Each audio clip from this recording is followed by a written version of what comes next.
Hello दोस्तों, welcome back to my YouTube channel. तो इस रिएक्ट जेएस की सीरीज में आज हम देखेंगे कि व्हाट इज़ स्टेट्स। और फ्रेंड, अगर मेरी ये रिएक्ट जेएस की जो सीरीज चल रही है, इसमें मैंने अभी लास्ट वीडियो प्रॉप्स की डाली थी। तो अगर आपने प्रॉप्स नहीं देखा हो तो आप इसे चेकआउट कर सकते हो, क्योंकि थोड़ा सा हम प्रॉप्स का भी यूज करेंगे इस स्टेट में अच्छे से समझने के लिए। ठीक है फ्रेंड, चलो स्टार्ट करते हैं। तो व्हाट इज स्टेट। तो ये स्टेट क्या है कि थोड़ा से थ्योरी देखते हैं फिर प्रैक्टिकल देखते हैं।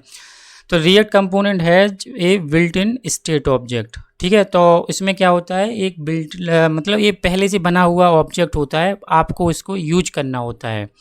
ठीक है, सेकंड पॉइंट है the state object is where you store property value that belong to component. मतलब स्टेट ऑब्जेक्ट में क्या जाती हैं, प्रॉपर्टी वैल्यू। प्रॉपर्टी का मतलब ये है कि जैसे आप कोई फॉर्म बना रहे हो और आपका जैसे सपोज एक लॉगिन फॉर्म है, उसमें दो है, यूज़र नेम और पासवर्ड।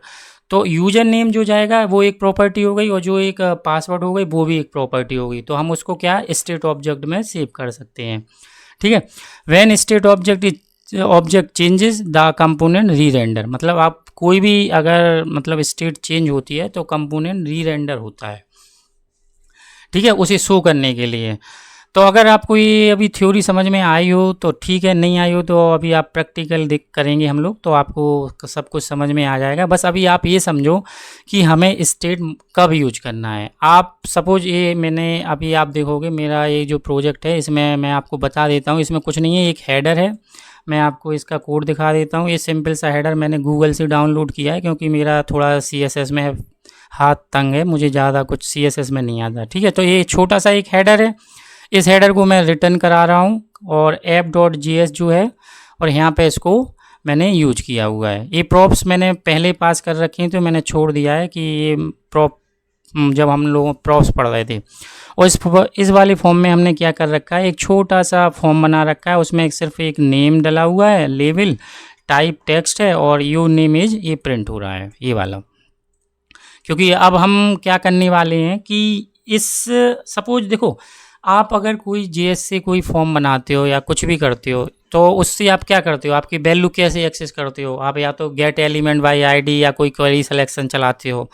तो रिएक्ट जेएस बोलता है कि आपको अगर कोई भी फॉर्म की वैल्यू या कोई डायनेमिक वैल्यू आपकी कोई है, तो आप उसे स्टेट बना दो, और उस स्टेट को आप सब जगह यूज कर लो। क्योंकि अगर वो स्टेट बन जाएगी तो आप कहीं पे भी चाइल्ड कंपोनेंट, पेरेंट कंपोनेंट आप उसे ले सकते हो। लेकिन हाँ, उसमें बस सिर्फ एक कंडीशन होती है कि आप अगर स्टेट की वैल्यू कोई चेंज हो रही है, और तो आपको एक उनका बना हुआ जो आप कस्टम फंक्शन दोगे उसको यूज करना होता है। जैसे देखो, मैं आपको अब थोड़ा सा बताता हूँ कि जैसे कि अगर आप PHP में काम करते हो, सपोज एक वेरिएबल है $j=1, आपने इसे असाइन किया। अब आपको इसकी वैल्यू चेंज करनी है तो आप क्या कर दोगे, ओवरराइट करनी है तो आप 100 लिख दोगे। नीचे अगर 1000 करनी तो 1000 ओवरराइट कर दोगे। लेकिन स्टेट के केस में रिएक्ट जेएस में ऐसा नहीं है। उसमें क्या है कि अगर आपको स्टेट वाले वेरिएबल को चेंज करना है, तो जो आप पहले फंक्शन अपना कस्टम फंक्शन दोगे उस वाले फंक्शन से ही वैल्यू चेंज होगी। बस यही है स्टेट का खेल, यही है कि वो भी एक वेरिएबल ही होता है। लेकिन बस यहाँ पे स्टेट में एक एडिशनल चीज़ ये होती है कि अगर आपको उसकी वैल्यू चेंज करनी है तो आपको अपना जो फंक्शन दिया है उस फंक्शन से ही चेंज करोगे। ठीक है, स्टार्ट करते हैं, आपको समझ में आ जाएगा। तो ये देखो, हम लोग फंक्शनल कंपोनेंट पढ़ रहे हैं। तो फंक्शनल कंपोनेंट में हमें क्या करना पड़ता है, एक हुक्स यूज करना पड़ता है, यूज स्टेट। तो हम इंपोर्ट कर लेते हैं, सिंपल सा है, कोई बड़ा ज़्यादा टफ नहीं है। इंपोर्ट, और यहाँ पे मैं डाल देता हूँ यूज स्टेट। ठीक है, और ये ऑटोमेटिकली रिएक्ट से आ गया। ठीक है, अब इसमें हमें क्या करना है, हमारा इस प्रोजेक्ट का मोटिव क्या है। मेरा मोटिव ये है कि अगर मैं यहाँ पे टाइप करूँ विकास, तो यहाँ पे ये वाला नेम प्रिंट हो जाए। ठीक है, पहला स्टेट में मतलब पहले स्टेप में हम यहाँ पे प्रिंट कराएंगे, फिर जैसे ही अगर यहाँ पे जो डालेंगे वो यहाँ पे भी चेंज हो। ये चाइल्ड कंपोनेंट है, मतलब मैं दोनों कंपोनेंट में आपको बताने वाला हूँ। तो गाइस, ये वीडियो पूरी लास्ट तक देखो ना। अगर इसके बाद भी अगर आपको स्टेट समझ में नहीं आए तो आप कमेंट सेक्शन में डालना, मैं आपको और जो भी आपके डाउट होंगे मैं आपके उसको रिजॉल्व करूँगा। तो प्लीज़ आप केयरफुली इसको देखो, आपको इसके बाद स्टेट आप भूलने वाले नहीं हो, आप मास्टर हो जाओगे स्टेट में, ये मेरी गारंटी है ना। चलो, अब यहाँ पे हम क्या करते हैं, मैं यहाँ पे एक यूज स्टेट हुक्स ले लेता हूँ, और यहाँ पे मैं इसको क्या करता हूँ, ब्लैंक। अब देखो, ये यूज स्टेट एक फंक्शन होता है, तो ये रिटर्न क्या करता है मैं आपको बता देता हूँ। ये रिटर्न करता है एक एरे, और उस एरे में आपको वो देता है एक वेरिएबल। तो मैं यहाँ पे लिख लेता हूँ यूजर नेम, और यहाँ पे एक फंक्शन लेता है, वो भी वो रिटर्न करता है, वो सेट यूजर और नेम। ठीक है, जो मैंने अभी अब आपको बोला था ना कि यहाँ पे हमें एक फंक्शन डिफाइन करना पड़ता है। तो अब आप देखो कि हमने एक वेरिएबल बनाया, स्टेट बनाया, उसका नाम क्या है, यूजर नेम। और ये अगर वैल्यू, ये वाला वेरिएबल कभी भी चेंज होगा वो इस वाले वेरिएबल, इस वाले फंक्शन से होगा। ये वेरिएबल का नाम होता है, ये आपका फंक्शन का नाम होता है। ठीक है, तो इस वाले को वेरिएबल में मेरा अभी ब्लैंक है, तो मैं यहाँ पे प्रिंट करा देता हूँ,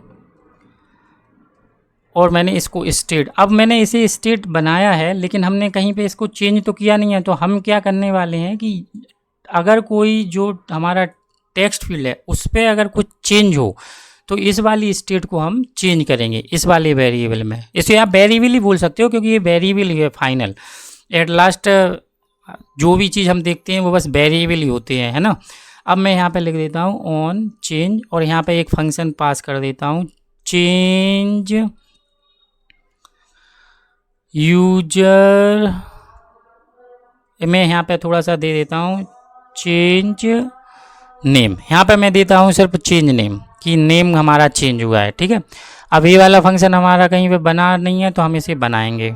जेएस में है ना, तो एक फंक्शन हम बनाएंगे। मैं यहाँ पे इसको एरो फंक्शन बना लेता हूँ। आपको जो भी हो आप वैसा बना लेना, जो जिसमें आप कंफर्टेबल हो। और मैं यहाँ पे इसको एरो बना के इसको डाल देता हूँ। ठीक है, अब हम यहाँ पे क्या करना है कि अब आपको ऑन चेंज पे जब ये वाला हमारा फंक्शन कॉल हो गया, तो यहाँ पे इसको हम कैसे ले सकते हैं। तो यहाँ पे एक इवेंट पास होता है। अब मैं इसको आपको पहले कंसोल लॉग में डाल देता हूँ, कंसोल डॉट लॉग। अब आपको दिखाने के लिए कि आपको नाम, ये वैल्यू आप गेट कर पा रहे हो या नहीं। ई डॉट टारगेट और डॉट वैल्यू, ये आपको पता होगा अगर आपने जेएस पहले से पढ़ी होगी कि आपको कैसे ये वाला मिल जाएगा। तो अब आप यहाँ पे हम रिफ्रेश करेंगे, और अगर आप यहाँ पे कंसोल में देखोगे, यहाँ पे अगर विकास लिखोगे तो आपको ये देखो आ रहा है। ठीक है, अब लेकिन ये वाला वैल्यू, अगर हमने ये वाली जो वैल्यू यहाँ पे आ रही है, अगर हम वो स्टेट में डाल लेंगे, तो ये वाला वेरिएबल में सेट कर देंगे, तो हमारा काम बन जाएगा ना। क्योंकि हमें यही तो करना है कि यहाँ जो भी हमने टाइप करे वो यहाँ पे प्रिंट हो। और इसको हमने क्या बनाया है, स्टेट। तो स्टेट, अब अगर ये वाला वेरिएबल हम कहीं पे भी अगर हमें सेट करना है, तो कौन सा फंक्शन लेना पड़ता है, सेट यूजर नेम। तो मैं इसको लूँगा और इससे बोलूँगा कि भाई इसमें हमारा ये वाली वैल्यू को सेट कर दो, सिंपल। तो मैं यहाँ पे सेट कर दिया। ठीक है, मैं फिर से रिवाइज कराता हूँ कि एक स्टेट वेरिएबल है, उसका एक फंक्शन है। इस फंक्शन से हम जैसे ही ऑन चेंज हो रहा है, तो इस वाले वेरिएबल की वैल्यू चेंज कर रहे हैं, इस स्टेट वेरिएबल की। किस फंक्शन से, इससे। अब आप देखोगे जादू कि यहाँ पे जैसे ही मैं टाइप करूँगा विकास, तो आप देखोगे यहाँ पे विकास आ गया, आपका नाम है ना, ये विकास। अगर मैं कुछ भी लिखूँगा तो यहाँ पे आ गया। अब हम क्या करते हैं कि ये तो उसी कंपोनेंट की बात हो गई। अब सपोज मुझे ये वाली वेरिएबल को, इस वाले स्टेट वेरिएबल को, मान लो मेरा ये वाला जो स्टेट वेरिएबल मुझे ये हेडर में चाहिए, ये यहाँ पे मैं चाहता हूँ कि ये हेडर में भी प्रिंट हो। तो कैसे करोगे, तो यहाँ पे हम क्या करेंगे, जो एक हेडर है इसमें हम ना इसको प्रॉप्स बना देंगे, एक प्रॉप्स करके पास कर देंगे। तो मैं यहाँ पे बना देता हूँ एक प्रॉप्स यूजर नेम यहाँ पे, तो और इसको मैं पास कर देता हूँ यूजर नेम। ये वाला नाम सेम है, आप अलग अलग भी दे सकते हो, ऐसा कुछ नहीं है। ये वाला नेम आप चेंज कर सकते हो। बस ये है कि प्रॉपर्टीज में जो आप यहाँ पे नाम लोगे, वो हेडर में अगर आप जब जाओगे, मैं यहाँ पे जाता हूँ और यहाँ पे मुझे कहाँ प्रिंट कराना है, यहाँ पे, तो मैं यहाँ पे लिख देता हूँ। यहाँ पे आप देखोगे कि ये वेरिएबल हमें पास हो रहा है प्रॉपर्टीज़। तभी मैंने बोला था कि अगर आपको प्रॉप्स नहीं पता तो थोड़ा सा प्रॉप्स आप वीडियो देख लेना। तो आपको होता क्या है कि जो भी आपकी प्रॉपर्टी होती हैं वो इस वेरिएबल में आपको मिल जाएंगी। तो हमारी प्रॉपर्टी का वेरिएबल प्रॉप्स का नाम हो गया प्रो, और यूजर नेम इससे मिल गया जो यहाँ पे होगा। अगर आप यहाँ पे कुछ और भी यूज कर लेता हूँ, मैं यूजर नेम बंद कर लेता हूँ, चलो, तो आप यहाँ पे यूजर नेम बंद ले लेना। अब आप देखोगे कि हमारा स्टेट का काम क्या हो गया। ये देखो आप, जैसे मैं यहाँ पे विकास लिखूँगा, ये देखो आप कितनी जगह चेंज ईजिली हो गया ना, 1 2 3, ये तीनों जगह चेंज हो रहा। अगर अब आपको यही काम अगर जेएस से करते, jQuery से करते, तो आप कितना कोड लिखते, गेट एलिमेंट बाय आईडी, और कोई सेलेक्टर चलाते, उसको चेंज करते। और तो अभी तो मैं मतलब ये हम स्टेट को दो ही कंपोनेंट में, आप मल्टीपल जगह भी आप पास कर सकते हो और आप उसको डिस्प्ले करा सकते हो। तो ये मतलब स्टेट ये है कि अगर आप इससे जो भी काम मतलब आपको डायनेमिक आपकी कोई वैल्यू चेंज हो रही है, कभी भी आप अगर जब रिएक्ट जेएस में काम करो, उसको बस स्टेट बना दो। अगर आपको लग रहा है कि ये डायनेमिक वैल्यू होगी, जैसे ये होम, अबाउट, ये तो स्टैटिक हैं, तो आप इन्हें इनको नहीं बनाओगे आप स्टेट। आप देख रहे हो कि कोई चेंज हो रही है, आप अगर ऐड टू कार्ट प्रॉब्लम बना रहे हो, यहाँ पे आइटम ऐड होना है, काउंटिंग शो करानी है, उनको सबको आप स्टेट बनाते चलो और बस उनको चेंज करते चलो। ठीक है, अब एक चीज़ और करके देख लेते हैं कि सपोज इस वाले जो हेडर है उससे हमें इस स्टेट की वैल्यू रिमूव भी करनी है, तो क्या करोगे? अब इस वाले ये जो आपका हेडर है कंपोनेंट, इसमें फंक्शन तो वो है ही नहीं है, ये वाला फंक्शन, तो हम क्या करेंगे, इस वाले फंक्शन को भी यहाँ से पास कर देंगे। तो मैं यहाँ से इसको भी पास कर देता हूँ, यूजर फंक्शन में इसको भी पास कर देता हूँ, क्योंकि इसकी जो प्रॉपर्टी है वो तो चेंज केवल इसी के पास राइट्स है ना, कि यही वाला फंक्शन चेंज करेगा। अब मैं यहाँ पे क्या करता हूँ, एक बटन बना लेता हूँ, ऑन क्लिक पे रिमूव कर देते हैं इसे, इनपुट टाइप बटन, और यहाँ पे मैं लिख देता हूँ बेल, यहाँ पे मैं क्या लिखूँगा, ऑन क्लिक।